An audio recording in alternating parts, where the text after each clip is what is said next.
passed through Antigua, he passed through St. Lucia, then he went to Grenada. In Trinidad and Tobago, Santa confused for so much a nice woman throughout the Caribbean. Santa looking for a wife, Santa looking for a wife, Santa looking for a wife, Santa looking for a wife. Santa won't call a loo with flying fish and cuckoo. Ella with big taste so tasty, but all they want is swimming from roti. Santa looking for a wife, Santa looking for a wife, Santa looking for a wife, Santa looking for a wife from the Caribbean.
In a soca party to see them nice woman shake up their boom see. Santa looking for a wife, Santa looking for a wife, Santa looking for a wife, Santa looking for a wife. He like ginger beer and sorrel, but pastel need a squirrel. In one hand codfish and roast pig, in the next hand a pizza black cake. Santa looking for a wife, Santa looking for a wife, Santa looking for a wife, Santa looking for a wife from the Caribbean.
Want a helper, so he looking for a wife, the ideal companion, and he know the best woman from the Caribbean. Santa looking for a wife.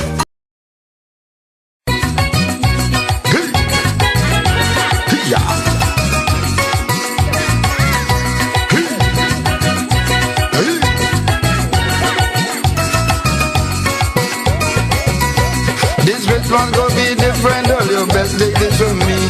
This year has with my Indian family. Miss Aruba and Mausi, Uzi and Chinani. We have a parent group that practicing already. Daddy amo de lele and lele landalal. Amore, more, more, more, lele landalal. Daddy amo de lele and lele landalal. Amore, more, more, more, lele landalal. It go be no ham, no pasta neither turkey. Curry, duck and dal, come and fowl and roti. Knocking with a black, we do like and dental. Wishing Merry Christmas and having a ball. Daddy amo de lele and lele landalal.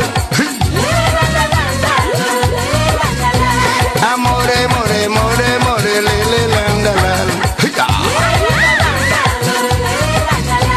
Daddy amo de lele and lele landalal. Oh Betty, more, more, more, more, lele landalal. I'm going down Pinal to check out Mike and Golin. I must get giraffe pork. When I pass by Manning, I'm checking out Pandy. Hear what he have to say. I know he like the chunky, that's why I pass him there. Daddy, I'm on the lele, and lele landalal. Oh Betty, more, more, more, more, lele landalal.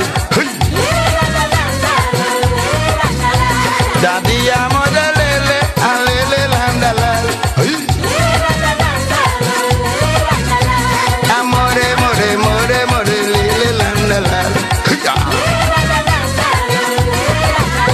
Put some jira in this thing, man.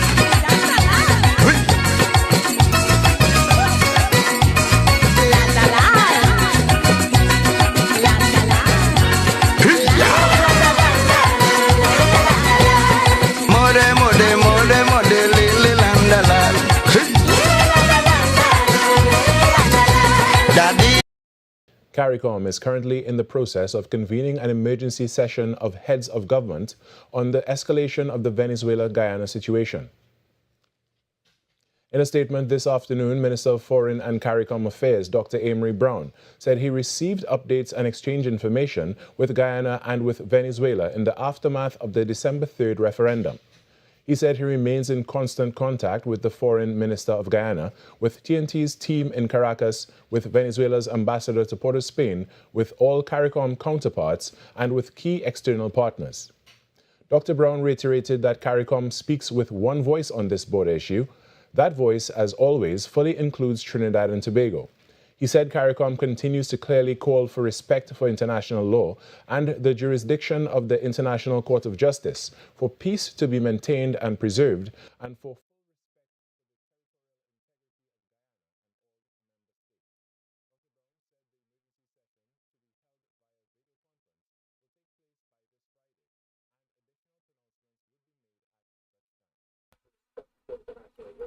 Yes, indeed. A pleasant good morning to all and sundry, East, West, North, South, Central, our friends in Tobago.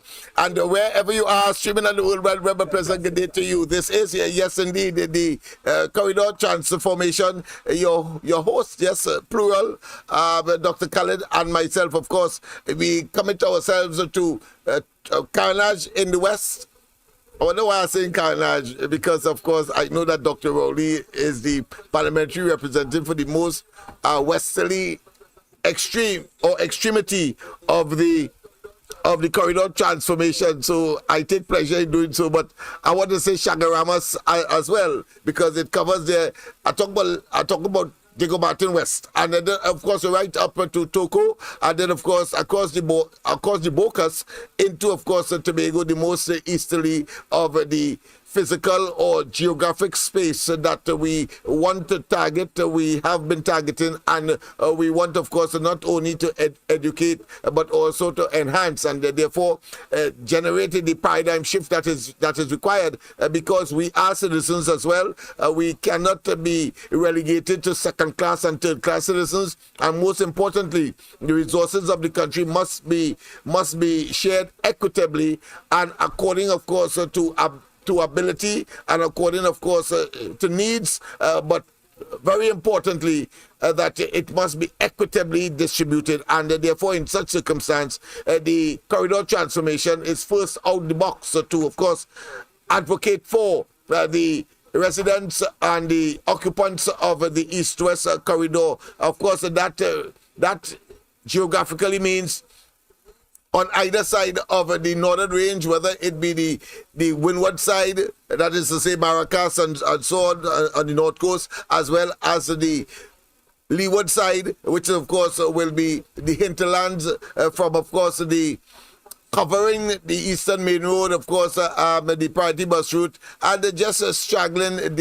what I would consider to be the central or Caroni general area. But of course, there are more communities than that along that particular area. But just to give you an idea as to the geographic space that we cover, and of course, our commitment there too. Of course, whilst we speak about that particular community, the transformation and the metamorphosis that is required, we also are committed, of course, to the national development, and many of the issues that we discuss can easily be filtered into the national discourse that is Trinidad and Tobago today. That being as it may, of course, I want to say before Dr. Khalid takes the podium or the mic, I want to tell him one time, or I want to tell you that it is 547 murders. And we still have, of course, today is the 17th of December. Whether we will reach that 600 marker is another story. But what I want to say, it has already gone past the 2008 record under the Manning administration, of which Dr. Rowley was a part. And then, of course, in 2019, when he firmly became, or has been firmly entrenched or ensconced in the office of Prime Minister and leader of the PNM. We have in 2019, and then, of course, skip 1 year, and then, of course, 2020, 2021, 22, and now 23 in terms of record murders. Whether or not you consider this administration to be a murderous administration, that is a matter for you, because I have to be controlled, because I have as my co-host, of course, on a Sunday, where we try to focus on solutions more than highlighting the issue, while, of course, looking at solutions, but from a different ratio. We more focus on solutions on a Sunday as opposed to the issue of the problem. But the fact is that the problems exist, and it's the problem that would give rise to, of course, the solutions that would emanate from, of course, the putting together of this show, and of course the two minds that are here, and you, of course, we expect that will make your contribution. 337-6940, 337-6940. Don't feel that you are interrupted, and do not for one moment believe that you have to have a command of the Queen's English in order, whether it's green verb, pink verb, sting verb, as the case may be. Once we can understand you, we are, but of course, doing so with decency and respect. Everybody with a right mind, of course, will know exactly what I'm talking about, and what are the protocols in terms of decency, in terms of acceptability, and in terms of making certain that what you have to say is not excruciating to the air, because we have a lot of young people as well who listening and would want to take example. That being as it may, have a wonderful. We have a wonderful program for you. We'll be focusing, of course, on the whole question of that current issue that has implications for the East-West corridor. I'm talking about, of course, the Guyana-Venezuela issue, and some of the gains, some of the losses, some of the pros, some of the cons, who are the ones that would come out Trump, and whether or not Trinidad and Tobago has any place in that whole scenario. That is why, of course, I played that particular introductory video. But that being as it may, let's go straight, of course, to my colleague so that he will, of course, give his preliminaries, and then, of course, we will get into the issue. He loves to talk about, of course, crime and criminality, simply because it has an impact on young people who, of course, he is committed and dedicated to transforming, and therefore to build the human capacity towards, of course,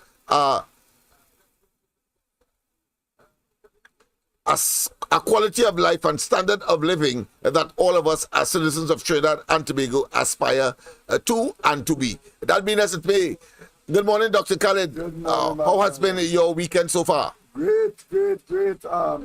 Today we are having our children program. Beautiful. Yeah, we had it for the last 2 years, and we refused that 3 years would have passed without giving this children something around this time. So today, God's willing, we're doing that.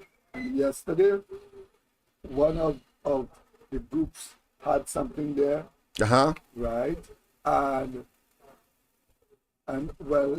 Friday, another group had something there for the children. So it's but I know it's an all of community focus, and everybody always lead to the Mississippi Community Center around the movement and environs community. So I know that you are a central force there, and that facility certainly is a welcome edifice for accommodating all and sundry. Go ahead. Yes, well, that is what it is, Lennox. Remember, it's about our children, girls and boys, and young men, young women.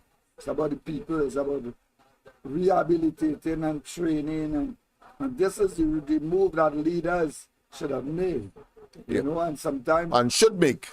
Even now, yeah. Yes, and sometimes, you know, it pained me when a lot of our leaders refuse to see it from that perspective. Yeah. You see, we are the ones that we have been waiting on. You know, you hear me say that. So many times, but it's a very good cliche, yes. Yeah. Yes, and we have to make sure that we save this case. If we don't save them, we have problems. Yes, because somebody will have to save us from them. Yes, somebody has to save us from them. All the time. So we're doing our work, and I'm happy that the programs we had so far went well, and hopefully today ours will go good. And that is that. We just keep on doing what we're doing. Well, I'm going to play a video now that would be a shocker to you. I hope not, because I don't want to I don't want to lose you. So I am warning you. That is why I'm warning. That it's going to be a shocker, because of course I played it last night, but I think it is important for us to continue. We are fast becoming, and already, of course, be considered to be senior citizens. And when senior citizens are treated in that manner, I think it is important for us to take note. And as the old people say, when your neighbor's house is on fire, you wet yours. Listen to this, and then, of course, we will make the comment. It smacks, of course, with crime and criminality as well, so you'll get an appreciation of it.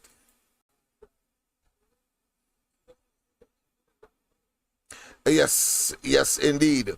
So, Don't forget it. Yeah, we tend to take out.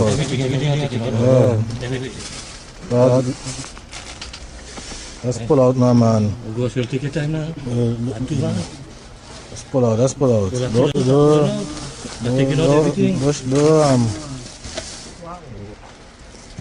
All of them, yeah, drill. Wow. And the cheese, chocolate, the cheese, and forget in that pocket.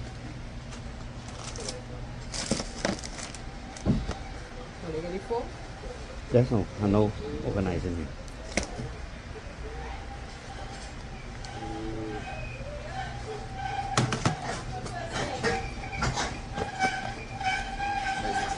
Right, you ready to open?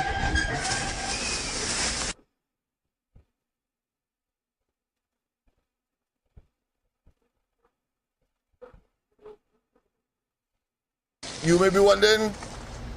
I see you are a bit stunned there, Dr. Khaled, but that is a senior citizen who has resorted to shoplifting in order to survive. And you see cheese, you see corned beef, you see snacks, you see basic things. And you cannot say that that person is doing that because they want to make a hustle. It has to be that has become almost an imperative, a need, because people must eat. And therefore, what we are witnessing, I mean, it is simply horrendous. Let's pull out now, man. Let's pull out, let's pull out.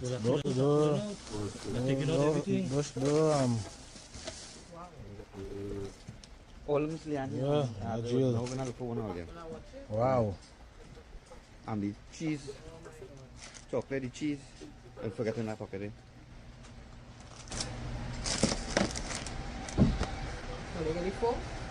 Yes, no, I know organizing it.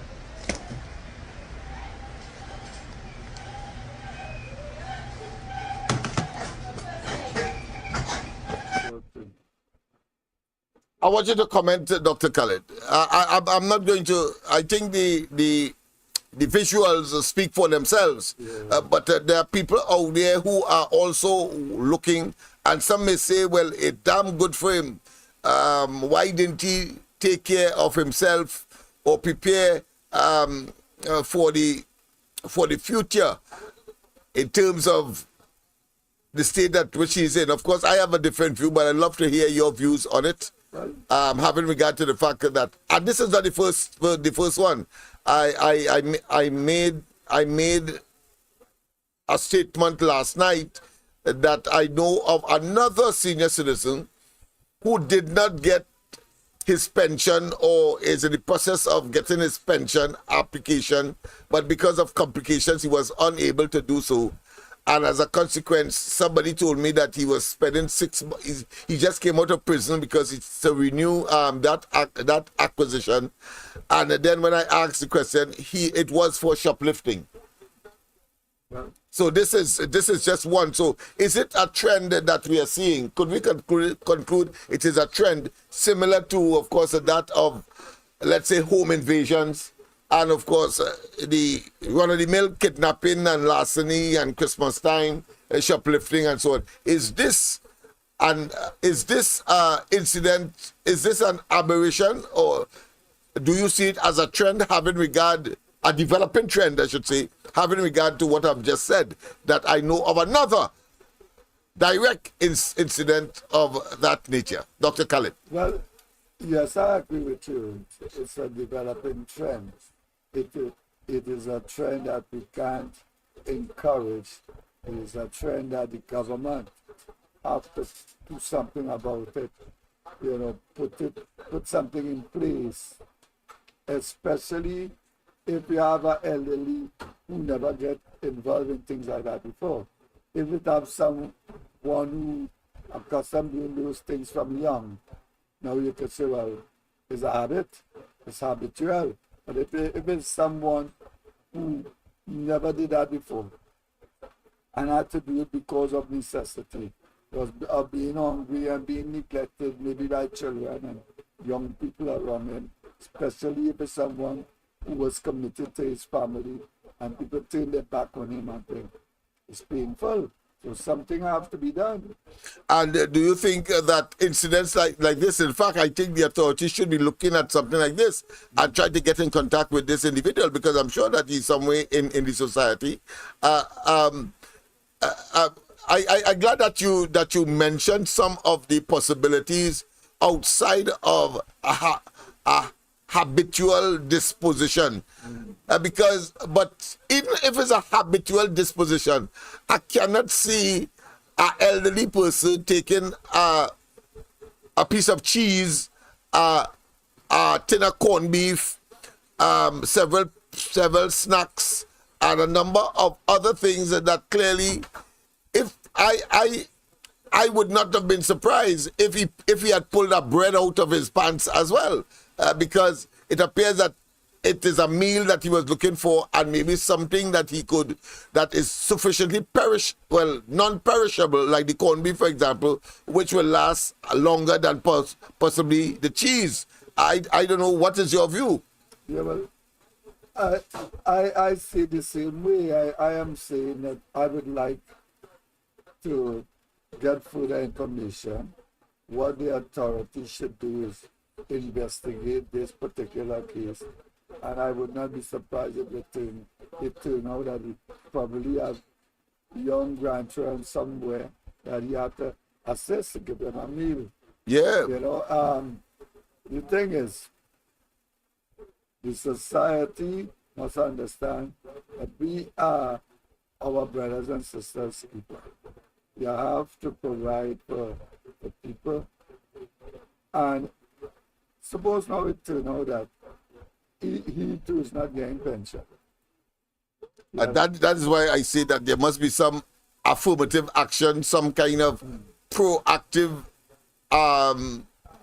scenario where the state is obligated to, because there is facilitation for persons like that, senior citizens, not to engage in that kind of activity. Of course, if they are getting pension and then they do that, it means that there's a management problem of their resources. Right. But there are too many variables to pinpoint a specific cause of that. But what we know, the common denominator is, and the common concern is, that why it is that a senior citizen will resort to that kind of behavior at this time. And then, of course, we have the other side of the coin where young people are also engaged, but much more violent. But this person, of course, seemed to be one of true and definite survival. And you need to get involved. You need to find out. And I think the decision of the government to disband the holding bay or the facility at Besson Street, just adjacent to the dry river, they have abandoned that. And when you pass in the night below the banks on Independence Square or Barnlara Promenade, as the case may be, you are seeing, of course, a line of, should I say, indigent and displaced persons sleeping on the pavement there. And I'm sure that they would be part and parcel of the activities similar to that we have now observed, and we are drawing it to the attention of the authorities. Dr. Khalid. Yeah, it's like I said, it's the painful thing, and that place that they have abandoned. Remember, it's Dr. Charles Anasu had put the people there. Yes, right. Under the NR administration. Yeah, in fact, the former Prime Minister opened it. I can remember that very distinctly. Ian Robinson. And we had big plans for there, because I am always, okay, let me put it another way. I am a believer in shelters, because regardless of what you do, you would always have displaced people. Right. And I believe we should have a shelter system like what we had in the States, because I work in 2 shelters. Right. Right? And I know for a fact that if you have shelter, the paid staff taking care of the people, whatever money the people receive, they would use their money to take care of the children and stuff. But they ensure that they have a place, and for a little while, you make sure they have a place to stay there. Some people in the shelter that I work in stay for about a year, 2 years for the most. And while they're taking the working on the place, they own to get a place either to rent or to fix some abandoned place. And you have people following up And you won't believe how satisfying that could be to see that you have like 6 families under your care and another person have a certain amount, but you were able to get your get shelter and thing for your family, get proper schooling, make sure you have people following up the parents to make sure the children learn the work and that kind of thing. That is a satisfying thing.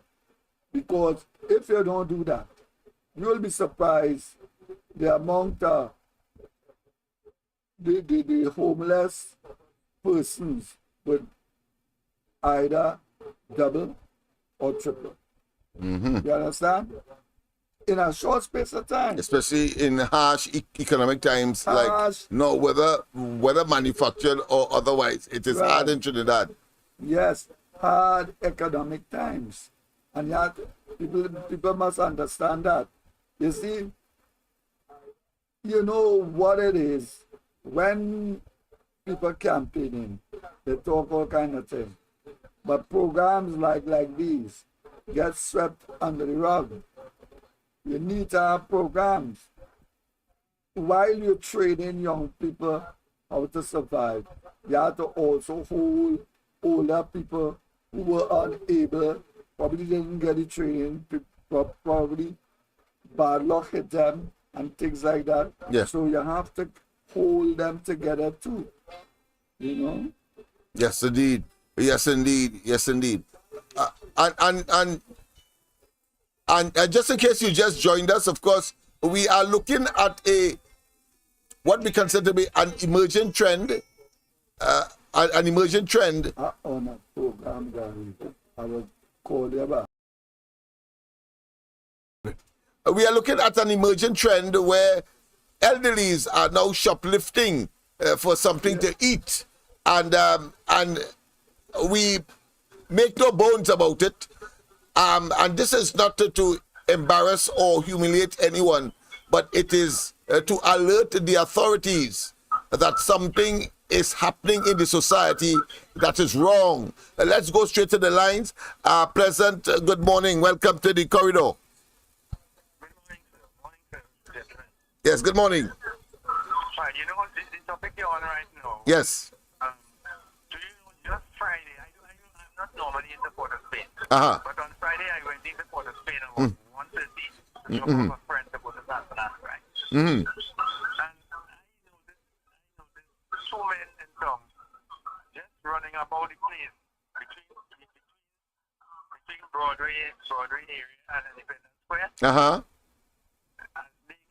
We came into this road with the dingling all about the place. Oh, boy. I'm telling myself, talking about the people used to be staying in that place there, right? Yes. And if you put them out of there and they just all about the place, what do you expect? That's right. You say you're going to build a shelter for them down the road, but you come and you put a big set of galvanized there for the election in a big way, and then you just hold off on it now, nothing has been done there, you know? So where do you expect them to go? You don't want nobody to feed them. What do you want for them then? Carry them home by you? No.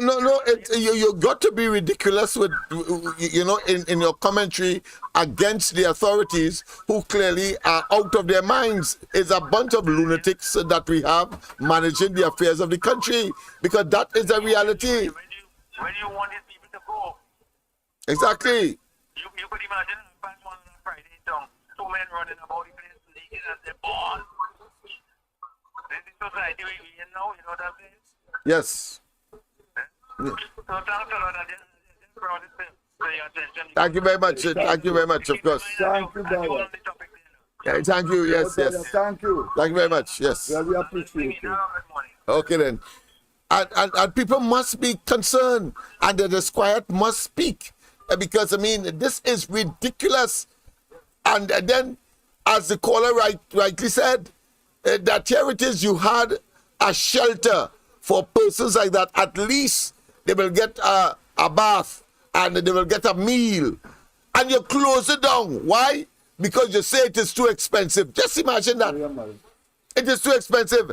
And I remember, and Dr. Rowley and they seem not to understand, and the Minister of Social Development, I have no respect or regards for her. I'm talking about Donna Cox. Is a friend of mine's, but in recent times, I have seen that she is unqualified or is unsuitable for such a position. She made two statements that have taken me aback, and to suggest that she's a heartless, stone-hearted person, just as her boss, Rowley. Because here it is, people during the COVID were lining up for hampers somewhere in Central. And she would say that they're greedy and they will take pleasure, just as her predecessor, to do what? To take people off the so-called food card program, and that is an accomplishment because they're saying they want to save money. It is an accomplishment for them. When, of course, you should be asking these people why it is, even if they flout the system, you will be in a better position to flout the system, but you cannot simply sit down in our office and see the numbers, 20 persons, but you wanted to discontinue 5 and willy-nilly helter-skelter, particularly when we know that their discretion is based on political consideration. So if a person has a political connection, whether they could afford not to be supported on a food card, they get a food card. That is the level of hypocrisy. But generically speaking, one would have expected that if it is you close down the shelter at Besson Street, then you should have something waiting one time to transfer them. You leave them to the women fancy. You leave them, of course, to disturb people. You leave them, as the caller rightly said, 2 persons in their birthday suit running around Port of Spain. And that seemed to have been extended to even places eastwards. I saw it in Tonopuna, and yesterday I was in Arima, and I saw something of a similar nature. So it appears so, and I have not been to San Fernando, and I have not been to Point Fortin to find out whether or not that is a trend that is taking place in this country. But the reality is that it happens, and the particular case that we have before us, where senior citizens are stealing, shoplifting, is a dangerous development. It is one that talks about our humanity and our congeniality and our philanthropical disposition and caring for those that are more vulnerable, because there are 3 basic vulnerable groups in the society, or 4. You have, of course, the very young. You have, of course, the single parent, usually the mothers. You have, of course, the senior citizens. Vulnerable. Very vulnerable in the society in terms of being able to eke out a livelihood and some kind of existence, because of the 3 basic laws for someone to survive, a human being: food, shelter, clothing. The most critical, of course, is food. You're lucky. It appears that Rowley and them vexed that you don't have to pay for air. Otherwise, many people would die, because, of course, you would die faster with a lack of air as opposed to food. Because if it is that their disposition, that their policies and programs are not in sync, even though Dr. Rowley will look at the welfare ministry as some favor that he is giving, when in fact it is nestled in a very fundamental, deep and solid philosophy of the so-called welfare state, developed, of course, in Europe, and in particular by the UK, the so-called welfare state. That recognizes that inside of your community there are people for one reason or another, particularly by birth, you may be be born differently able and therefore can't take care of yourself. But the able-bodied people, the working force, which of course is about 600,000 of the 1.5 million that we have in this country, should be able to, of course, sustain the handful of persons who may find themselves not being able to, of course, take care of themselves. Dr. Khalid. Yes, Lennox, you're correct. We need to take care of the people over and over, I have to say, because everything you have said is exactly what's going on. And we are, even though we is much smaller than America, we are reaching on the level where when you go into New York, Manhattan, Brooklyn, different parts of New York, where I've lived for 20-something years, you will stand up with a lot of tears in your eyes. And the same thing started to happen here, you know. So the fact is, having money and not using it on the people who come just like if you don't have it. You need to have programs, you have to have training programs, you have to make sure people have certain skills, you have to have things to do to get them out of that situation. And I already said something there about Donna Cox. I would not say she's not qualified. She's very qualified because they had a big schooling. Even though schooling is not the only criterion, I would say one thing, she's very uncaring. But that's what I'm referring to when I speak of not being qualified, because you have to be able to care, have a feeling of an empathy and sympathy with your fellow man. In order, of course, to treat you that. You can put it on silent. I take it now. Of course, people, we have multiple tasking scenarios. So, so on air we will use our phones. On our program. Yes, talk to me. Yes, indeed. So people, that is where we are. Just in case you just joined us, we have a video where there's a growing trend where senior citizens are shoplifting to survive. Senior citizens are shoplifting to survive. And therefore, we need to, as a people, pinch ourselves, do some introspection so that we can address that problem. They would have done what they have to do during the course of their lives, but we must pay respect to them as a government, as agencies, as children, simply because they are the repository.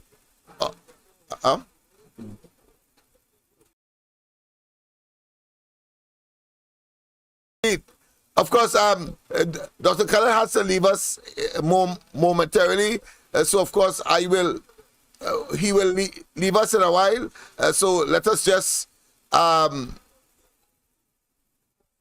he has to make a call, so let me just make certain that we put it in perspective. All right, so we will be right back.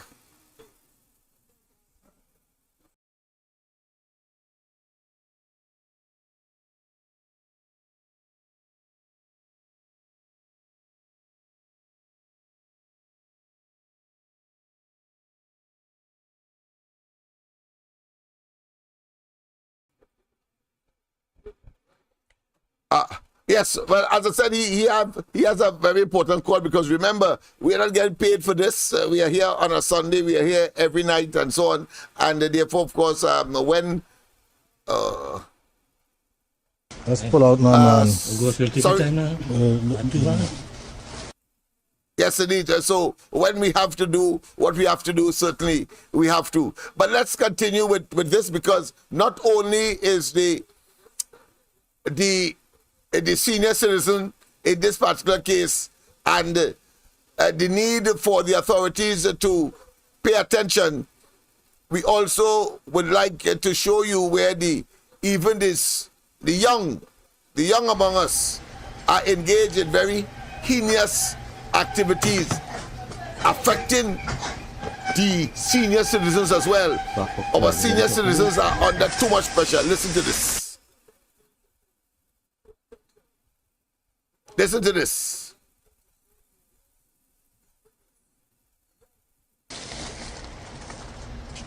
Don't forget the chocolate in the back pocket. Chocolate. Out everything, eh? Taking out everything. Yeah, everything to take out. Everything I'm taking out. Yeah. Everything. But let's pull out now, man. We'll go take your time now. Not too bad. Let's pull out, let's pull out. See these boots I'm wearing? We the farmers of Tobago and Texas, we call them shit kickers, right? Or approach east. Want to talk about party elites and meet them outside on the pavement. See these boots I'm wearing? We the farmers of Tobago and Texas, we call them shit kickers, right? And I'm hoping that I'll meet Dr. Munilal today, but I haven't met him so far. See these boots I'm wearing? We the farmers of Tobago and Texas, we call them shit kickers, right? We call them shit kickers, right? Take it in your pooch. See these boots I'm wearing? We the farmers of Tobago and Texas, we call them shit kickers, right? Or approach. Well, first and foremost, is that the example you want to set as a prime minister, having regard to what we are seeing there, witnessing the disrespect and the physical harm that elderlies are subjected to by young people, or who, of course, appear to have not even God in them. They seem to be heartless and ruthless and brutal and barbaric. Here it is on a street in Port of Spain, robbing, of course, our elderly. But what happened in the process, I mean, it is not just despicable, it is not heinous alone. It is almost ineffable. You can't describe that a young man will watch a senior citizen and stick his right foot in her back, maybe damaging her spinal cord or her backbone. I mean, what kind of evil that has overcome Trinidad and Tobago, and you have a prime minister who, of course, is engaged in bellicose and what I consider to be not only unrighteous, but also aggressive behavior, telling himself that that is politics. No, that is evil, and such a person ought not to be in government, far less to be prime minister. Listen to him, inviting violence. Our prime minister, listen to him. Call them shit kickers, right? And I'm hoping that I'll meet Dr. Munilal today, but I haven't met him so far. See these boots I'm wearing? We the farmers of Tobago and Texas, we call them shit kickers, right? We call them shit kickers, right? Take it in your pooch. See these boots I'm wearing? We the farmers of Tobago and Texas, we call them shit kickers, right? Or approach east. Want to talk about party elites and meet them outside on the pavement. See these boots I'm wearing? We the farmers of Tobago and Texas, we call them shit kickers, right? And I'm hoping that I'll meet Dr. Munilal today, but I haven't met him so far. See these boots I'm wearing? We the farmers of Tobago and Texas. I want you simultaneously to look at the advantage being expressed or delivered to this senior citizen, a woman, the cradle of our society, what this country has come to. And that young man who kicked her while she was on the ground, helpless, but mercilessly, to get his evil way.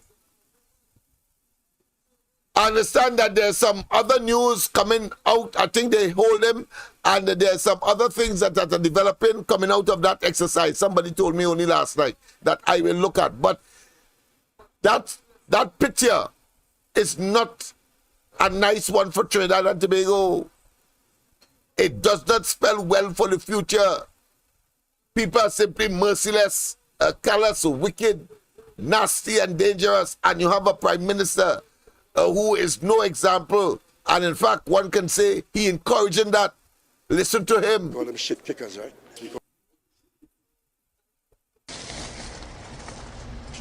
Don't forget the chocolate in the back pocket. Chocolate. Out everything, eh? Taking out everything. Yeah, everything to take out. Everything are taking out. Yeah. Everything.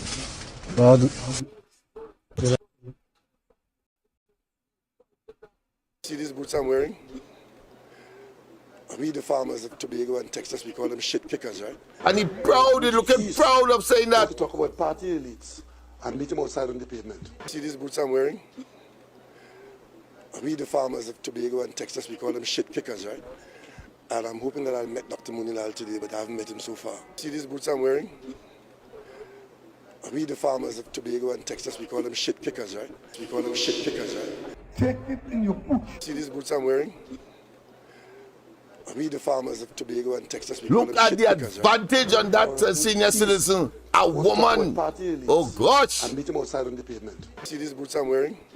Some say Trinidad gone through. And as Rowley would confess, and I'm hoping that I'll meet of others claiming that Trinidad is not a real place. It's an evil place. We the farmers of Tobago and Texas, we call them shit kickers, right?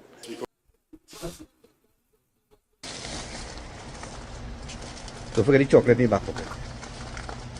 Chocolate. Out everything, eh? Taking out everything. Yeah, everything to take out. Everything are taking out. Yeah. Everything. Bad. Let's pull out now, man. Go for take your time now. Let's pull out.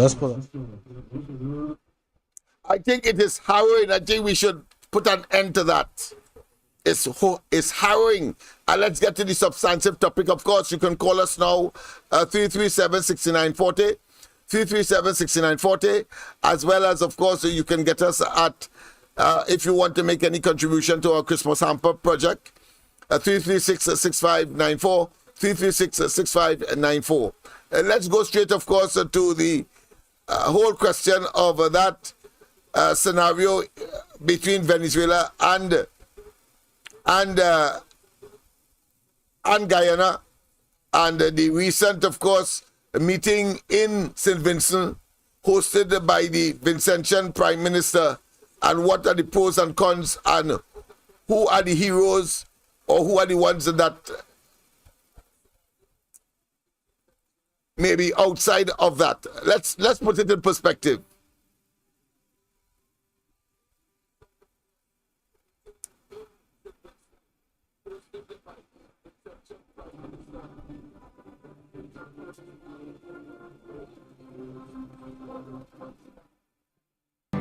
You're watching Al Jazeera live from Doha. A reminder of the latest developments. Al Jazeera is making its Palestinians in Gaza commentary on the matter. Another day of mass killing from north to south. Within the last few hours, an Israeli strike killed at least 18 members of a family sheltering at home near Rafah. It happened in one of the few areas Israel has said is a safe zone. Al Jazeera correspondent Momin Al-Sharafi has lost 22 members of his family in Israeli airstrikes. His mother, which has barred Caracas from taking any action. President Nicolas Maduro is calling for a bill to create a new province in an area administered by Guyana after voters approved taking over the oil-rich Essequibo region in a referendum. Maduro also wants oil companies working there under Guyana's approval to withdraw. Guyana's president has called Maduro's statement a direct threat against his country. The case is pending at the International Court of Justice, which has barred Caracas from taking any action in the area. The White House is warning against conflict. We will discuss to create firm legislation to prohibit hiring companies that operate or collaborate with the unilateral concessions given by Guyana in parts of the sea that's yet to be divided. It will be done through special laws. I suggest that in this law, we give these companies 3 months to abandon those operations in the parts of the sea where the borders are yet to be set. 3 months. We are open to talking. Everything in a good manner. Nothing in a bad manner. Respect for international law, for the laws, for good neighbors, and for coexistence. Well, as you can see on the following map, the Essequibo region makes up about 2/3 of Guyana's territory. Venezuela claims that como nuestra bandera, el tricolor es Venezuela. El Essequibo es nuestro, el Essequibo es nuestro. No es zona en reclamación, forma parte de mi nación. Otra vez, vota Vota 5 veces. Allá atrás. Vota 5 veces. Aquí. 5 veces sí. Vota 5 veces. 5 veces sí. Vota 5 veces.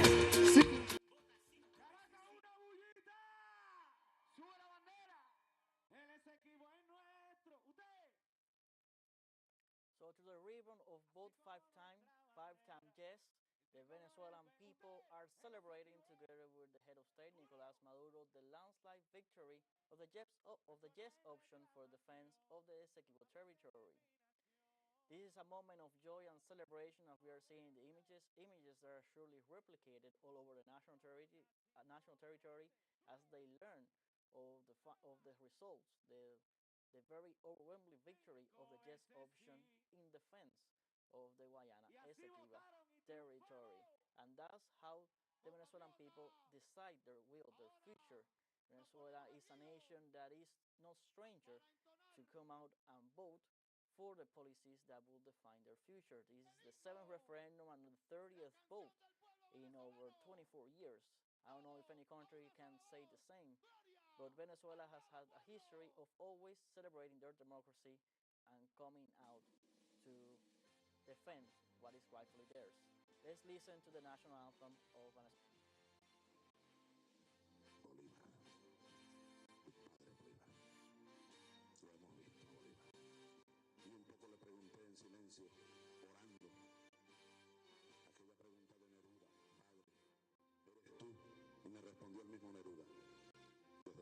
Sí, soy yo. Pero despierto cada 100 años. Cuando despierto el pueblo.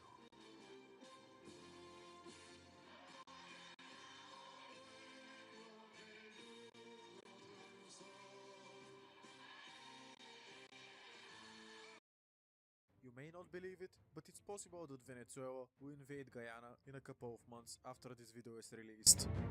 Let me tell you more about a possible war between the two countries. What would the consequences be and how would that affect the world? This scenario is quite possible to happen, and we can watch it unfold before our eyes in a few months, so I hope that I'm wrong here. The situation between Venezuela and Guyana is reaching a boiling point.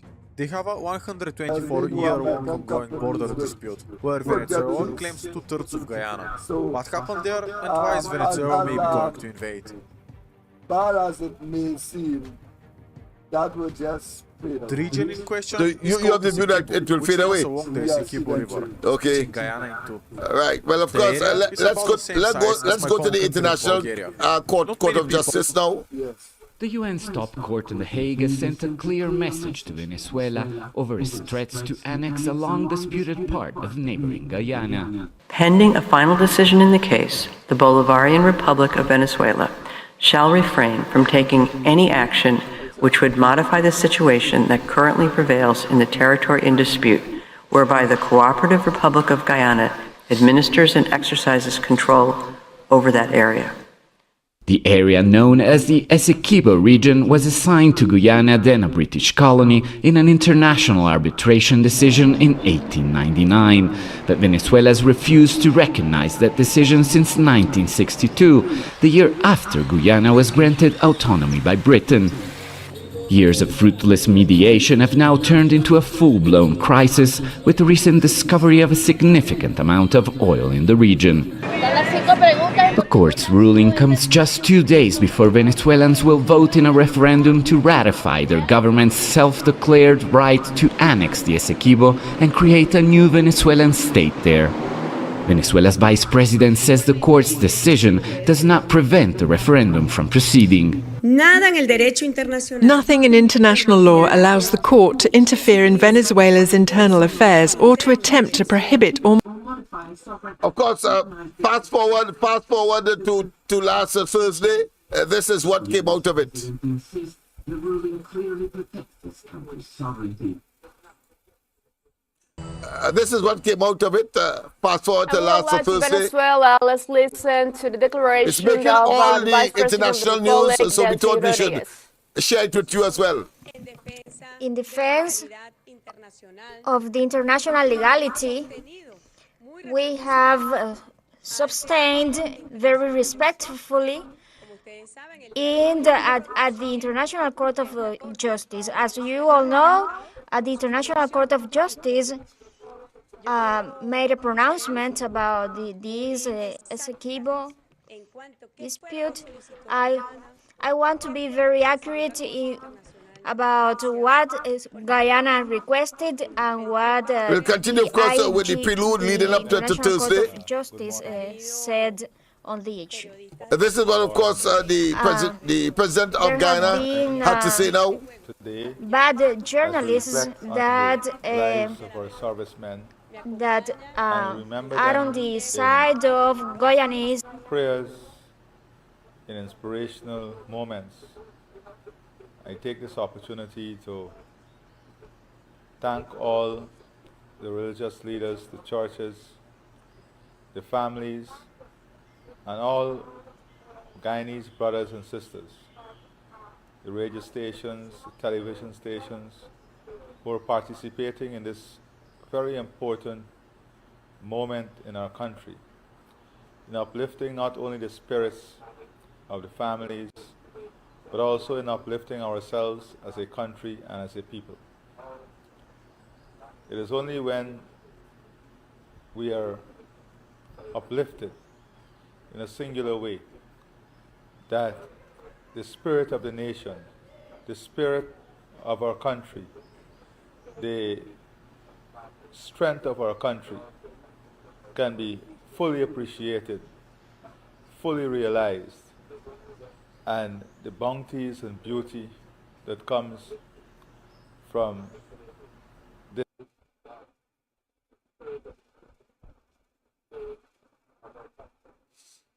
Dr. Khaled, I mean, here we have it. It culminated, of course, on Thursday in St. Vincent, where, of course, a declaration was made, a joint communique indicating that the status quo will remain, really.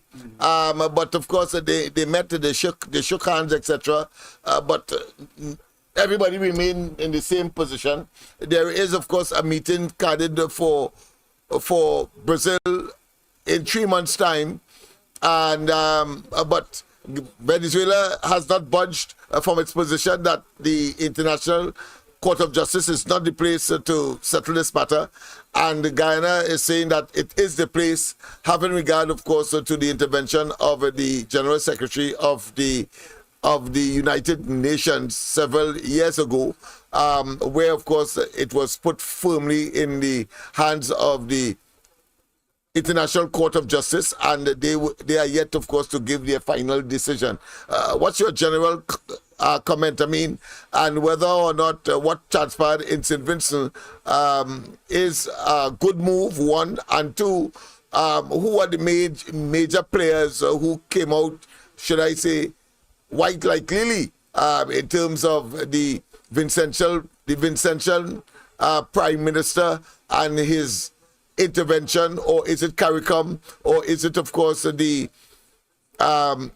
what is called CELAC, the Community of Latin American and Caribbean States? Is it the United Nations? Who are the ones that, and whether or not the whole process is a good example for the rest of the world? Maybe if the Russians had access to a situation like that, there may not be a Ukraine-Russian war at this point in time. Dr. Khaled. No, well, I agree with you, and especially that last statement, I agree with you. I would say in terms of winners, I really think that CARICOM, the whole process, the approach, the United Nations to their approach, but I have to think winners, I would say, I would join them together. Join them together. So they're joint winners in your view. Okay. In my view. Yeah. And I will find a way to squeeze my father, Prime Minister Gonzalez. My father's a Vinci, right? Oh, I see. I see. So you want to give him special credit? Yes, yeah, well, for the role that he played. Yes. And it's amazing that these people here didn't try to play a similar role. Mm-hmm. You know? Even though I have friends from the PNM saying, well, once CARICOM intervene, you know, that is nothing. I said, no, Trinidad had a role to play. But if your leader had recognized his role, it would have been different. He would have been playing the role that Ralph Gonzalez played. Ralph proved to be a better statesman than him. No, well said, my friend. I was looking to see where you were coming from with respect to that and making the comparison. Yes, indeed. Ralph Gonzalez, let's hear what he had to say before, of course, that intervention that was made, and some of the comments that he would have shared with us on video. Let's hear him. Have made it possible for us to have this dialogue. The Caribbean community and leaders within the community have played an important role in assisting to bring this venture together. So too, and in particular the Prime Minister of the Commonwealth of Dominica, who is the chair of CARICOM.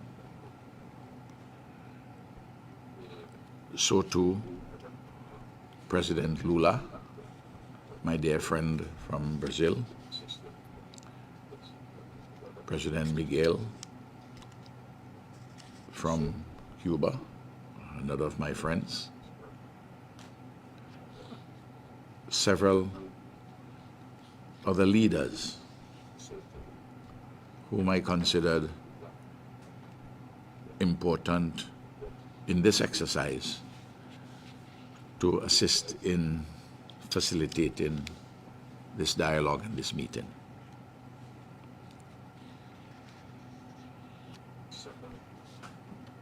Last evening, CARICOM held a heads of government meeting, and certain matters were crystallized, and I was accorded a particular role in this particular venture. As some of you know, that I had traveled a few weeks ago to Venezuela to address precisely this matter with President Maduro. And I've had several conversations too with President Ali on the phone and face-to-face. Yesterday afternoon,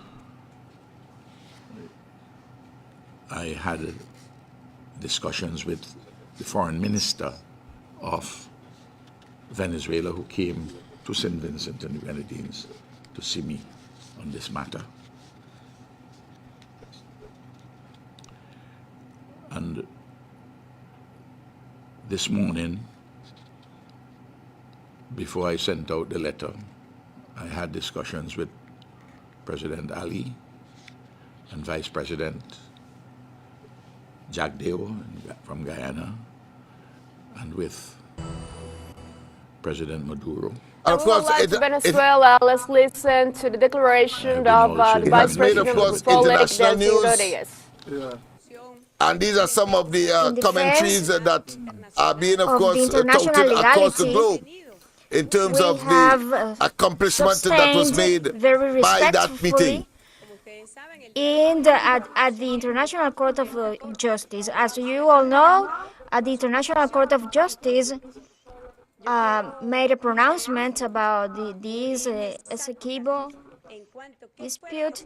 I want to be very accurate about what Guyana requested and what the International Court of Justice said on the issue.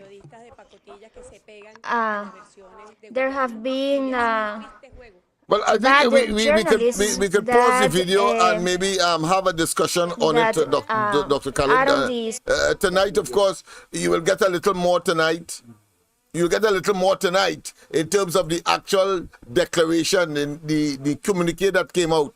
I don't think that I was able to put it up as I would have liked for this morning, but certainly we can discuss now the role of our Prime Minister and the delegation that was sent there. I observed that, for example, the Jamaican Prime Minister was not there. I'm not sewing or weaving anything into that except that he wasn't there. So that's a fact. And I say so because when Dr. Gonzalez made the announcement that the two parties were coming to St. Vincent, he said that anybody else could come. So it looked as though it was a voluntary or an option, you come or not to come. And Dr. Rowley, of course, went with his delegation, and there were other leaders there, including, of course, the leader of Barbados. And she was sitting at the head table. Of course, Dr. Rowley appeared to be a mere spectator. But prior to that, before all of that took place, the opposition in Trinidad had asked Dr. Rowley to make an intervention. Now, I heard the Minister of Foreign Affairs, Amy Brown, saying that what transpired in St. Vincent vindicated what I consider to be their silence and their strategic approach to this matter. And I suspect, Dr. Khalid, is that I don't know, because I believe it's more pretense than anything else. Where Amy Brown is attempting, of course, to say that they were justified by not taking action. And if they are taking action as recommended by the opposition, Kamla Prasad Bisesa, that things would have turned out worse. I cannot see it. I cannot see it from the perspective that here it is. The opposition, clearly, my common sense will tell me, and I'm sure that Amy Brown has a lot of common sense, otherwise he couldn't be there, unless, of course, we see him following the path of other ministers with very limited common sense, because common sense is not as common as one would expect in that administration. But let's take it for granted. And here it is. He didn't understand that Kamla Prasad Bisesa was merely saying, since you were playing handsy-pantsy with Maduro, since you were defending Maduro under the, even when that situation didn't even dream to manifest itself. But you were doing that when the Americans imposed a sanction. You brought Delcy Rodriguez here. You had military exercises. You sent back, of course, on a military plane sent by Maduro 80 or 84 persons who were seeking refugee. Obviously, you would have had a close relationship with Maduro, and therefore you should be able to pick up the phone or fly over to Venezuela in one of your frequent flying exercises and talk to Maduro. And that is what I thought the opposition leader was hinting to. But of course, we hope next week we will have the opposition leader live talking to us on the corridor transformation. But until that time, my common sense is exactly that. And of course, you will hear more about it, of course, on the ground reporter tomorrow morning as well, because I find it a very, should I say, intellectually bereft, intellectually vacuous that a Minister of Foreign Affairs and the government in general will take a position that totally is contrary to what I'm sure the opposition, I hold no brief for them, but the opposition would have meant by making an intervention. Because you have a close relationship. Yeah. And mind you, there is, of course, precedent. Remember when AV drilling, when the information about AV drilling, the head of AV drilling, or that's whoever his name was or is, when that matter came up, the fake oil matter, Rowley called the man He called the man, instead of calling the police or the commissioner of police or the national security minister, he called the man, you know, and he told us that that's what he did because that's his friend. So how the hell you couldn't call Maduro about this crucial matter, but you're hiding behind the statement made by Guyana, and I suspect that is not the true position of this government, having regard to the fact that it did not take the initiative. Now that Gonzalez took it, they're trying to take credit. Yeah. Dr. Khalid. Yeah, well, Lennox, I mean, it is ridiculous. You're right, but you see, let's face it. Is anyone could offer themselves up for positioning, but the reality is, how many people, regardless of how educated they are or is not, could really handle this kind of thing, because this type of thing is called for compromise. Politics, in my opinion, have a lot of compromise. You have to sit and discuss and debate with people that you have problems with. You have to find a way to work around it. Apparently, our Prime Minister don't want to do that. I wouldn't say that he had reached at that level. He is at that level because he's Prime Minister. He just don't want to do it. But why? Because it is a CARICOM member, this Guyana, and let's face it, while I understand why he will not want to intervene from the Guyana side, because he has been critical of the Guyanese, and there seems to be an innocent, or should I say, a not so subliminal animosity between Trinidad, this administration, and Guyana, in spite of the public utterances of Dr. Rowley that everything is all right. Guyana has not said so. The Vice President of Guyana, not once, not twice, have had cause to, of course, defend itself against what I consider to be humiliating Trinidad and Tobago. We saw it, of course, when in the parliament he told a sitting MP, I talk about Rowley, told a sitting MP when he said that, why didn't you go to Guyana rather than go to Qatar?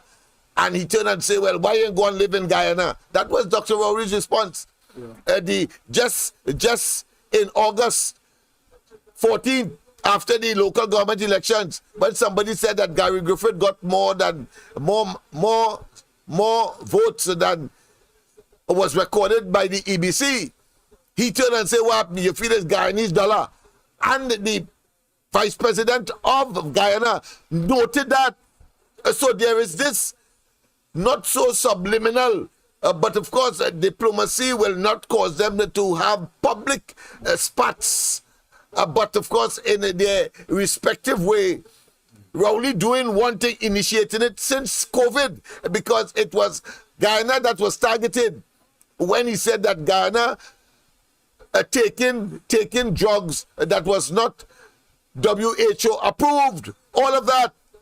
Yeah. So I can understand, in other words, why he will not be an honest broker or a honest mediator with respect, of course, to Guyana, because Guyana will not accept that. He knows that.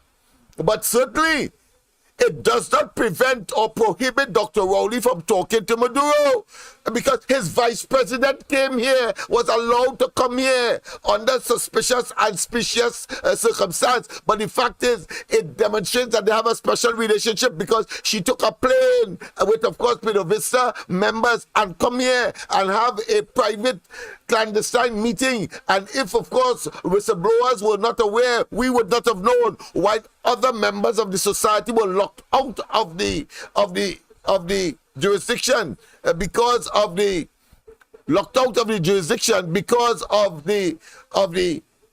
COVID regulations and the closing of the borders. Yes. Dr. Khalid. Yeah, the thing is, the people have to intervene at some point in time, and they must accept the fact that we have an administration that don't recognize the role. You understand? Mm-hmm. So we have to definitely do something about it, and that is where comparison between the former leader of TNT and this current leader must take place. People will have to see, regardless of what they say about her. If she was a prime minister, I don't think it would have reached so far, because she would have made an intervention. She would have made not just an intervention, but I would add early there. Early intervention, okay. Yes, and it may not have reached to that stage. You know, we have to understand that is the reality. Yes, but he will keep on moving how we move, because but has he lost an opportunity? He lost an opportunity, of course, to make an early intervention. Yeah, I think he lost it.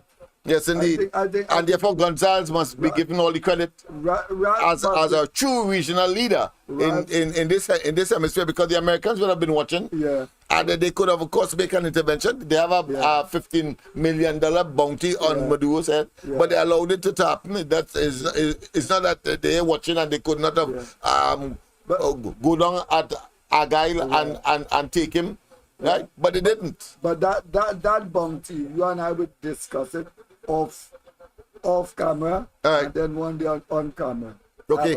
Have a different opinion on that bounty. All right. Okay. But we will talk about it. Yes, indeed. So people to ask Dr. Rowley or Dr. Rowley taking credit for anything at all with respect to that, I think it is far-fetched. I think it is an illusion, and I think it's stretching the imagination too far to, of course, give any kind of credit to Dr. Rowley when he had an early opportunity in the early days of this crisis unfolding to, of course, communicate with. There is no indication except, of course, should I say, opaquely or roundaboutly, the present Foreign Affairs Minister giving us some kind of impression that they were backroom and backdoor and behind the scenes discussions and so on. No, if there were, Rowley would have been the first to tell us that is the narcissist that he is. But there were none because, of course, he told flat out Kamala Prasad Bisesa to shut up in order, of course, so that he could do nothing when, in fact, a crisis was looming, a member of CARICOM. And he, of course, refused to do something when he has a special relationship with Venezuela. Let us understand that. He has a special relationship with Venezuela. I just outlined the parameters and the elements of that relationship. No other country in the Caribbean or the Western Hemisphere have that relationship with Venezuela, with Maduro directly. He danced the samba and the cha-cha-cha with, of course, Maduro. He, of course, came back and signed a memorandum of understanding. They also, of course, sought to get the cross-border gas arrangement going, and there was a flurry of going and coming from Venezuela and to Venezuela. And then, of course, as I said, you cannot take away the fact that Delcy Rodriguez is the vice president, and she was here under suspicious circumstance, but demonstrating that they have a close relationship, because some say it was gold bars that were shared. I don't know. Some said that shipment of gasoline that ended up in Venezuela that was supposed to be for one of the Netherlands dependencies, Curacao, not Curacao, the nearby island, and all of that. And you're telling me that Rowley couldn't leverage that just as how he leveraged when the fake oil came, and he called, of course, the owner of AV Drilling. Come on. Yeah. So it means, therefore, I have to conclude, and I say so without fear of contradiction, that hiding behind the declaration of CARICOM is cowardice, one, and really is not the true position of Rowley and his administration in relation to the Guyana-Venezuela border and, of course, land dispute. Dr. Khalid. Yes. The thing is that he has lost a great opportunity, and that he will not regain it. Ralph Gonzalez continue to look better in the eyes of CARICOM. Yeah. Because I would add further, I think if Trinidad had played its role in CARICOM, CARICOM would have been in a better stage. Because, in my opinion, way back in 59, 58, when Jamaica pulled out of the Federation, that would have, if that didn't happen, we would have had a United States of the Caribbean, and we would have been in a much stronger position. I'm one of those who believe in a united CARICOM. I believe in a united CARICOM, and I believe the Caribbean, if they didn't do it yet, they will have to do it regardless how long it takes. Eventually, they will have to do that. You know, and so these leaders must recognize their position. So let's hear a little more from Ralph Gonzalez. I think he is the hero of the moment of the Caribbean, showing diplomacy and of course leadership at the highest level, and he must be commended. Horrendous to contemplate. It would affect negatively everyone in the most distant villages in our Caribbean and also in Latin America.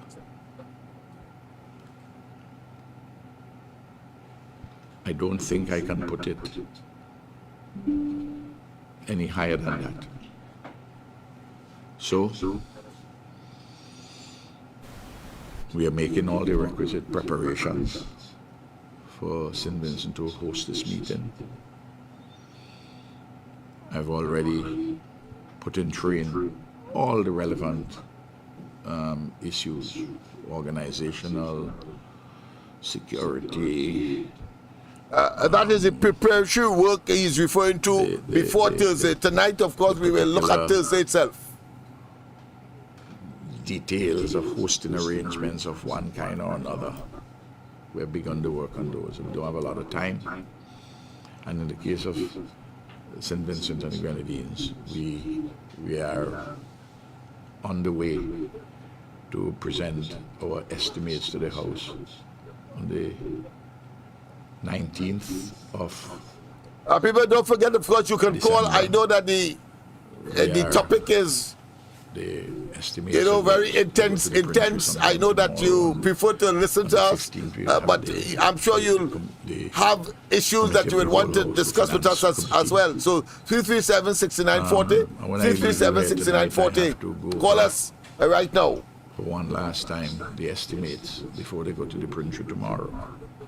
So it's a long day, and it's a long night, but we have to take the time to deal with these large strategic questions.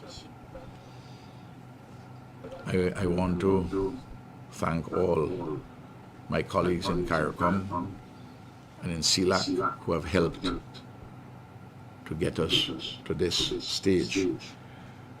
A few days ago, of course, at a meeting of Mercosur, of which President Lula is president, he insisted that his brother Ralph accelerate the work which we have been doing to get this going. So here we are at this particular juncture. Don't know if you have any questions. I really, as I said to you, I wouldn't have called you out at this hour, but it would have been strange. Diplomacy in operation. If I'm hosting the meeting and information is being about, and you haven't heard from me. And people are calling me from all about. And this matter has been exercising the interest of other countries. I happen to know that high officials from the United States government have been in touch with CARICOM leaders, including Prime Minister Skerritt. 2 nights ago, the new Foreign Secretary in the United Kingdom Lord Cameron, former Prime Minister Dave Cameron, was in touch with me. We had a conversation as to what we're doing and how we're going forward. So this matter has been of great interest. It is a weighty matter, and we have to address it with the seriousness that it deserves, and not. Dr. his calmness, his aplomb, his humility, frankly, and of course, knowing full well the significance of such a historical or seminal occasion for the Caribbean, for his small, very small island state called St. Vincent. What do you make of his personality and his character, and of course the choice of words and his demeanor, body language, facial expression, etc.? I mean, we have to analyze it as a people, because if that is the epitome of what is required of a leader, then we have to examine what we have as a leader. Yeah. Go ahead. Yeah, well, from what I know about Ralph, he was always calm. He's also a people person. I've heard from people who have a sort of close relationship with him that he's always inclusive and he's a people's person. This is why I suppose he's in power in St. Vincent so long. Yeah, I'm talking about it's a weighty issue. It's significant. People from all over the globe calling him. Right. And as we rightly speculated that, of course, Maduro had to travel out of Venezuela, very exposed, and here it is, he getting a call from the United States. So, of course, he would have gotten them on board as well, not to take any action that may be untoward, even though, of course, they want to maybe conclude their own domestic law scenario. As far as they are concerned, Maduro is a fugitive, but here it is, you know. You said you want to talk about it, but the facts are the facts. The facts is the fact, but also America's position in the world is declining. Yeah, it's a fact. I know, I hear that. But it had nothing to do with the bounty. No, it has to. They are not go and execute no bounty if you want to see smoke. In that context, because China and Russia is not going to allow that to happen. Yeah, all right, because we have we remember you had the Panamanian president was saying the same thing, being a strong man. I'm talking about strong man. What's his name? And he was, of course, escorted back to the United States to make a prison. But that's a different scenario now. All right, okay. You're talking about Noriega. Noriega, that's right. Different. Okay, good. All right. I would not come to Venezuela. To play clown. All right. But what I'm saying is... I don't know, we lead up another discussion. I hear you. Because I know you're strong. I just taunted you. I know you're strong on that, but we'll discuss it because they call for a certain amount of diplomacy and things like that. I understand. But the reality... No, United States, it will be foolhardy and not in their interest to make an intervention there. But I have to say it because that is... elephant on the table as well, you know. And also to what I think it's leading up to, CARICOM must include Venezuela in a lot of ways. For one, because of the oil that they have, two, for proper stability, and even you may disagree with another suggestion I have, and we discussed further. Cuba too must be. But that's a work in progress. I agree, because there seems to be a shifting tide in terms of geopolitics, and of course the hegemonious position of the United States coming out of World War II.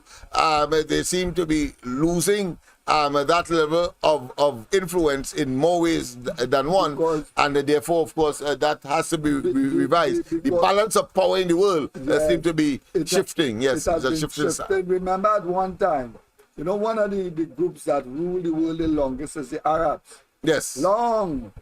And the last long stint they had was from 12 something to 1922 or something. So that's where they had Ottoman Empire. Ottoman, yes, that's right. And Constantinople, right? I mean, of course, so the thing is, it keep on changing. Yes. And this is why people like us who into history and so the cycle has done its full circle.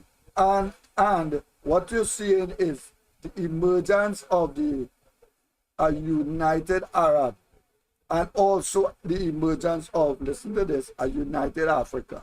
United Africa, yes. Because these are the people who have the money right now. And because of the resources that they have invested in their lands. Yes. The oil and the different things that they have. Yes. But what has happened is that they allow people in the West to exploit it. But they exploit it, but also by way of division. Right, wonderful, you have it. So what you're seeing now, a whole set of African young leaders who went through that and see their fathers died and all kind of thing. Malema and all these guys, they come together. And it's the same thing that is taking place in the Arab world. Younger leaders not allowing people to divide them no more, looking at how the elders messed up. Yeah. And Venezuela must go ditto. Yeah. I'm not worried about Maduro because eventually Maduro would be off the scene. Will phase out, yes. But when he's off the scene, you need young leaders with that kind of vision. And they must know the role in the Caribbean, just as Cuba must know. And there's a reason why people don't want Cuba and Venezuela to play a role in CARICOM, because CARICOM will be much stronger with these two guys. Agree. In fact, more attention will be paid to the region by those who had the responsibility to so do, but ignored because they felt complacent, having regard to the fact that the threat to their dominance have been neutralized by the non-coming together in CARICOM, and therefore, I understand, because I think the only person that recognized the power of the Caribbean islands was Jack Warner, when he bought, of course, all those, should I say, football agencies together, each island, and then, of course, had a big block of vote in FIFA, and was able, of course, to get a World Cup position for Trinidad in the process. So that is a big piece of hemispheric politics, but of course in the context of football, he had to pay the price, of course, by those who still believe that they ought to have dominated, like the United States, like England and so on, when of course the tournament would have moved to small countries such as Qatar and of course, and I think Russia would have gotten a bite at the cherry as well. But as I've said, America's position in the world is fading. It's fading. Gradually, it's fading, just as England did fade, just as the Arabs did fade, and you're seeing a reemergence of new what I consider to be synergies, new dynamics, and new chemistry. And the wealth is the wealth, because what has happened is that these people with the wealth were always playing a role through their wealth, but they hadn't the power because they were controlled by the West. Yes. And these younger leaders have changed and gradually changing allegiance to China and Russia. A lot of people don't want to hear that, but as the facts is the facts. Yes. You understand? And as a result of that, the West will have to use a lot of diplomacy if they want to keep them in the camp. Keep them in the camp. Right. Fair enough, people. I mean, let's get back to Gonzalo. As I said, you can weigh in on this very, very, as I say, high but essential discussion this morning. And tonight, as I said, we will look at, of course, the communique that came out of the Argyle Accord, or should I say meeting between Maduro and Irfan, the president of Guyana. Matter. But this is a very serious issue. Thank you. All right, at this time, we'll invite questions from the media.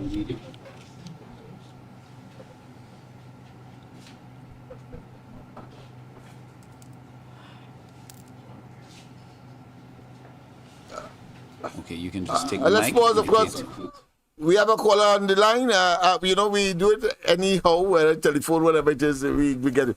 President, good morning. Welcome to the corridor. Morning, and morning to all listeners. Yes. Report. Yes, indeed. What contribution do you want to make? I sent a video for you yesterday. I don't know if you look at it. No, I haven't yet. I was seeing somebody put up a video at the teaching hospital and fire brigade and thing, and to me, like the hospital was on fire. I'm not too sure. Oh my goodness! So I was trying to wonder what's going on. I'll find out. I'll find out first and foremost. And here what's going on now, man. Something wrong to with Prime Minister, you know. He don't want nobody interfere with Venezuela. Venezuela is friend, not we friend. Guyana is our friend. So we had to support Guyana and not shim out. Why he don't shim out? But that man is a waste of. I know, but don't use it. Bandana Mohit showing. Bandana Mohit up in her area. You know, Wasa, and Rohan Sinanan and Pure delaying that contract by just to move up pipeline for the people bridge to finish by. I don't know how these people and them think like that. And what I notice again, Lennox. Yeah. For Diwali, when we had the celebration, no water. No water. You don't know the hard pressure in the line? Hard pressure in the line, boy. I don't know what's going on. Something wrong to all these PNM and them, boy. All, not one, you know. Like none of them have no sense. They can't communicate. Just imagine a pipeline just to shift. But they could have run a pipeline from Freeport Water Works straight to Rowley Friend down in Cova. A special connection he get. And they break it down and watch it again. After I tell you about it, yes. Watch it again. All right. It start up at 12 inch and it end up at 6 inch. So that means to say he must have a certain amount of pressure in the line. And the poor villager has up to once a week we just get water. Once a week. And we have a water work in our area. Yeah. It must be about 20 wells. And about half of that they condemn it. Wow. Because they don't know what to do. All you have to get one of those companies that service the well and let them drill the well deeper. That's all, you know. Clear up the line, drill the well deeper. And it had some, well, you didn't come, you know it will be busy. It had some line, some pump was leaking for months. For months, you know, before they could repair it. And I don't know what happened to our representative. Look, I see Michelle Benjamin fighting, Vandana Mohit fighting. I don't know if Anil Baliram and Anoram blocked me that I can't see where they're fighting. Something wrong to these people and them. Something definitely wrong.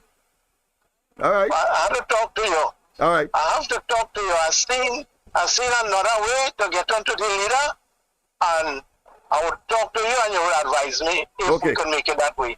No problem. All right, my friend. I've seen the man. Yeah. Okay. Take care. Okay then. Yes. Bye-bye. Yes, indeed.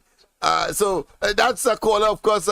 As I said, but we just have about 2 more minutes before we close off here. But let's go back to Dr. Dr. Gonzalez, as he, of course, gave the parameters and the circumstances that would have caused him to be today, of course, the recognized leader of the Caribbean, if not this hemisphere, having regard to the aversion, at least temporarily, one can say, of conflict between Venezuela and Guyana, having regard to the drums of war that was being, of course, firmly echoing out of Venezuela just a couple of days ago. Dr. Khalid. He's the chairman, right, of CARICOM? No, he's not. Scarrett was there as well, but he is the chairman of another bigger grouping called CELAC, Community of Latin American and Caribbean countries. Yes, he is he's the chairman there. No, and therefore it's in that capacity. I'm sure that he encouraged CARICOM to give him the responsibility. And of course, in that particular interview, he said that he's a friend of both of them. So again, but my concern from a Trinidad perspective is that Rowley is a friend of Maduro and decided not to say anything at all, and in fact he was a mere spectator at the eventual meeting that took place last Thursday, which of course we will be extrapolating tonight in total and absolute detail, so you'll understand the results and understand what is at stake and the role of Dr. Rowley and Trinidad and Tobago ought to have played, but of course Dr. Gonzalez seemed to have preempted and of course gotten all the accolades as the emerging or as the emerged serious leader in the Caribbean to of course avoid conflict in this particular case. Dr. Khalid, your closing remarks. Well, again, Lennox, is always wonderful, to come on a Sunday for us to have our program and things like that, and I can assure our listeners, as we go along, we'll have much better programs, and from time to time, the program might be into some serious diplomacy and things like that. But those who I don't want anybody to think that they are at a different level, because we do our best to break it down and explain it as good as possible. But every now and again, they will see our talent because we are trained. That's right. In getting into certain things. All right, thank you very much. Of course, let's say a little bit of Dr. Gonzalez before, of course, we make our departure. Remember, of course, don't forget tomorrow morning the ground report, Andy, Mikey, and myself. And of course, but more importantly, don't forget tonight, we have another version of the Corridor Transformation. Your host, Lennox Smith, myself. All right. Indicate who you are and your organization. Any questions? So let's hear some of the questions that were asked of Gonzalez before we make our departure. It is also something that I want to draw reference to. Now, you have mentioned here that CELAC, we are likely to give up our tenure in March. And at a time like this, for such a time as this, when our Caribbean unity, including, of course, our compatriots in Venezuela and Guyana, are having this trouble, we are here to bring resolution. Now, Prime Minister, we know this is not a new thing. Worldwide, throughout history, we've had accords that have come out of disturbances between brothers. What is the likely outcome that you are anticipating after this meeting? We're going right back to Cain and Abel, but I want to answer you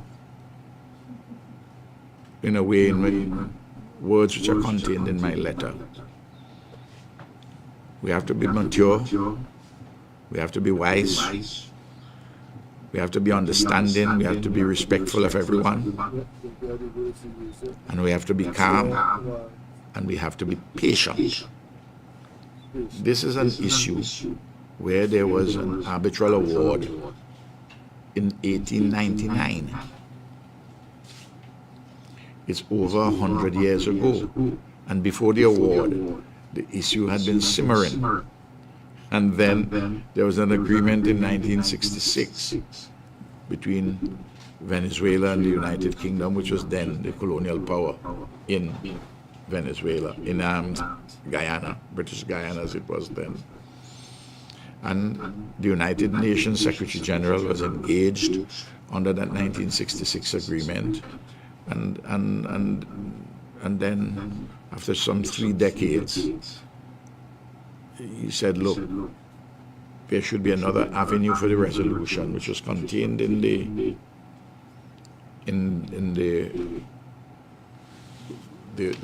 agreement of 1966. That is how the matter went to the ICJ, the International Court of Justice. The Guyana wanted to know about the jurisdiction. ICJ said, yes, we have the jurisdiction. Venezuela is not submitting to that jurisdiction. It thinks that they should continue to pursue discussion under the 1966 agreement. I say all of this to show the twists and turns. So the question you ask me, I really, today, I can't answer what is going to be the outcome. What I do know. Well, of course, we will continue tonight. And as you say, a diplomat, you have to be calm. You have to be, of course, very calculating. You have to be very discreet. I'm using, of course, I'm paraphrasing, but those are the things that I have captured from a situation like that. Of course, you have to be sensitive, and you have to be respectful, and you have to be patient. Patient, I think, is the operating word I would want to leave with. Patient, because there's another meeting in Brazil in 3 months' time. So we will see that development. But tonight, you will see, of course, the actual document that came out of that exercise. I think we would have done justice to what transpired prior. And the role of this government that clearly was zero. And, of course, in spite of the special relationship we have established with Venezuela, and Dr. Rowley had an obligation, had an opportunity to speak to Venezuela and tell us what he told him, instead, of course, hiding behind the CARICOM position, which, of course, while that in itself is an element, certainly, as Gonzal has done, utilizing his position as head of the CELAC to, of course, make an intervention. So too, Rowley had a right to, or nothing would have precluded him as a country with a special relationship with Venezuela to make an intervention, even though Guyana might have not seen him as an honest, fair, and, of course, should I say, transparent and trusted broker in this particular or interlocutor in this particular scenario. That being as it may, have a wonderful rest of the day. God bless, and we will see each other tonight. Let me leave you with, of course, one of the classics as far as Trinidad and Tobago is concerned, Calypso, but around Christmas time. A drink a rum by, of course, none other than Kitchener.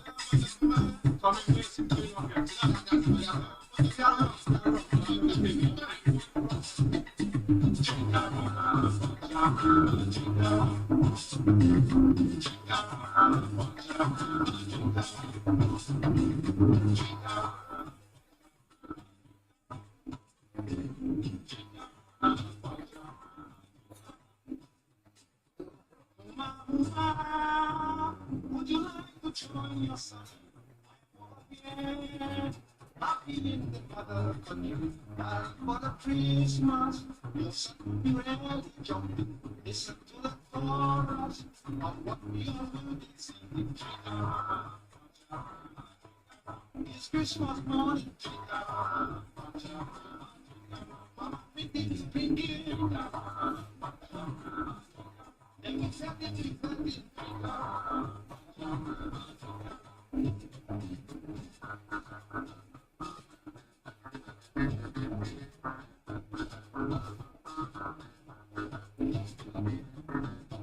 Woman.